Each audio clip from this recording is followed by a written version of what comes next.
Welcome to Wednesday. It's the 30th of December. We're almost done with 2020. How is the year going to end? And how's the new year going to start? Well, really not bad. It's going to be windy and occasionally chilly. We're going to have some wind today and into Thursday. We'll have some wind again over the weekend. But really, there's nothing terribly bad coming our way other than the wind and chilly temperatures. But at the same time, we still don't have any bitter Arctic air to come on in. We're going to have a few fast-moving systems, mainly impacting the mountains. We will see some wintry weather that is going to be heading into the central part of the United States this weekend. But in this part of the region, we really don't have much going on. So it's going to be a nice New Year's Day. What'll be nice about New Year's Day is that most of you won't have much wind by our standards, and it will be a fair dry day. No major problems coming for travelers this weekend other than those windy areas. Now, busy weather coast to coast starting next week. We're going to spend some time today taking a look at the long range. Since there's not much going on in the short term, we'll take a look at the long range weather, taking a peek into 2021. Here we are with today's weather. We've got the low that came in and brought the snow. It's headed to the Midwest. We have a piece of that low that's left here. There's going to be some problems here. We'll show you that in a minute. There's going to be some problems here as well for travelers. But out here, we're looking at the weather improving. You'll see this. Well, this is a pretty impressive little low coming into the west coast right here in the Pacific Northwest. But it's going to break into two. A part of the storm will go here. The other part of the storm will go here. It's going to split. And since it splits, and you can see it splitting, here's what's left of it, and here's the other part of it. This is by Thursday afternoon. So here we are today. And then look what happens to the pattern just a day later. That storm split. So there's really not much left. There will be some snow in the higher terrain here as it goes through, but it's a weakening low. We'll keep an eye on this guy later and this guy later on. But what will happen is that this guy will head off to the east and we'll go to a more west to east, more mild flow this weekend. Snowfall-wise, this is through Saturday. Want to show you that through Saturday, you can see that the mountains we'll see a little bit of light snow. We just see most of the heavier snow staying up into the Pacific Northwest mountains. That's because the storm splits. But as the storm splits and we get a low down here, look what happens. We'll show you here on a big map. Look at this. All the way down into Mexico. Look at down into Texas, then into the Great Lakes and upper Midwest.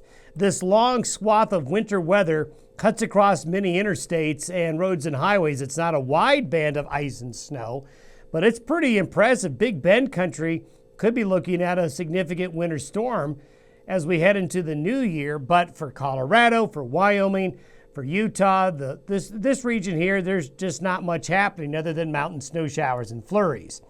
Now, where is all the cold air? This is a map of the globe looking from space down to the North Pole here.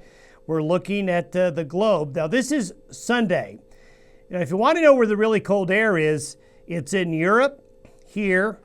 And then we talked about this yesterday, how we saw a lot of cold air in Siberia and into the Korean Peninsula up here across the North Atlantic. This is really the big cold air mass that we need to keep an eye on. This is generating very strong jet stream winds across the North Pacific. We'll show you that here in a minute. But you can see the lower 48 and a good part of Canada pretty mild as we go into the new year with above average temperatures, really coast to coast. But here's that swath of wintry weather right here that'll be taking place. Now, as we go further out, I want to show you what happens 15 days out or 2 weeks from now. Notice that the cold in Siberia here and the warmth in the North America here, in 2 weeks, look what happens. Now, this is a computer model, but we could definitely see the cold still up in Siberia, but there's a release of that cold into the lower 48 states 2 weeks out from now. And so it's still on the table. It's a long-range model, so take it with a grain of salt. But if you're wondering where the really, really cold air is, it's locked up there. And right now, it has no way to come south, but it could come south as we get into the first couple of weeks of January. Now, going forward, this is what the maps look like for Saturday. We have a little wave coming through here. Here's that Midwestern storm we just showed you. That's going to be moving out. More of a mild Pacific flow of air comes in this weekend, so temperatures will moderate a little bit. By Tuesday, we have a cold front coming through. This will bring the mountain snow, a few snow showers on the plains. But again, with the jet stream so fast across North America, you're just not going to get any Arctic air that can come south, at least into the start of next week. But look what happens when we go further out. This is by next Friday.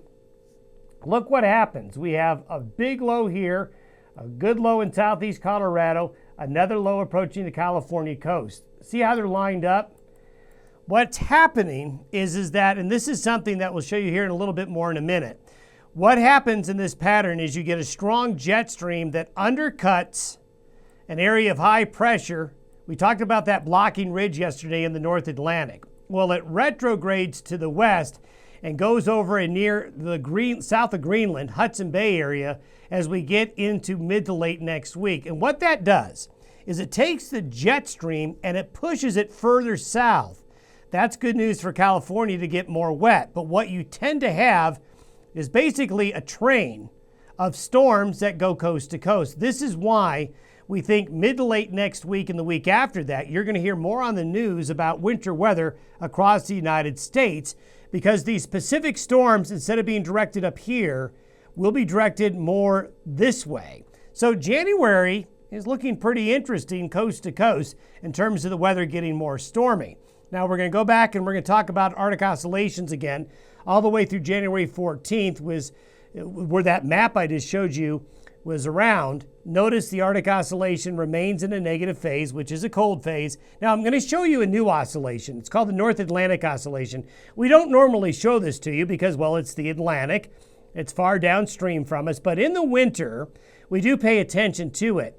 Notice the North Atlantic oscillation is also in a negative phase all the way through the next 2 weeks through January 14th. Now, what's interesting historically is when you take the North Atlantic oscillation and you take the Arctic oscillation and you put them together, if they are both in a negative phase, which they are, you tend to get patterns like this. This is where you get that colder air that is able to dive in North America, and you get the storm track that is more suppressed to the south. And there's that blocking high we talked about over Greenland.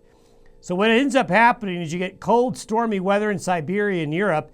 You get cold and stormy weather in North America, and very little going on in the Atlantic. The blue areas here show where the cold air tends to reside, and that's kind of where it's residing right now, but does have an opportunity to come in. So when you take an Arctic oscillation that's negative, a North Atlantic oscillation that's negative, those are cold phases for North America, and you get a pattern that looks like this. That's why right after the new year, for at least a couple of weeks, the weather across the northern hemisphere, across North America, is going to get more wintry.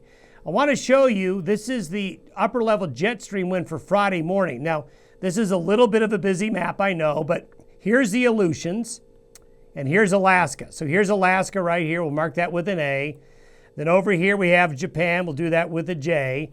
Then here's the West Coast. There's the Pacific Northwest. So now that you have your bearings, what I want to show you is that really bitter cold air that's up here, contrasting with the warmer Pacific waters here, that's a little bit further north of those tropical areas.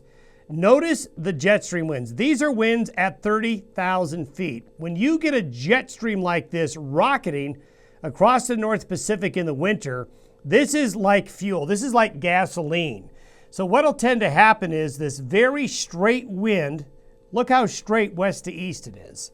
And it's moving. I mean, these are jet stream winds that are 170, 180, 190 miles an hour. At least they're forecasted to be like that. This is where you get clear air turbulence. This is where you hear about flights going across the Pacific where they hit lots of turbulence. This is what happens in these situations. Now, what will tend to happen is all of this stored up energy in the jet stream eventually will not become a straight line anymore, but it will buckle, causing a ridge and a trough. And that's where we end up with this pattern here, where you start to get more waves, more storms in the system. So while we don't have a lot to talk about in the short term, there's a lot on the table in the long term. Have yourself a great Wednesday. We'll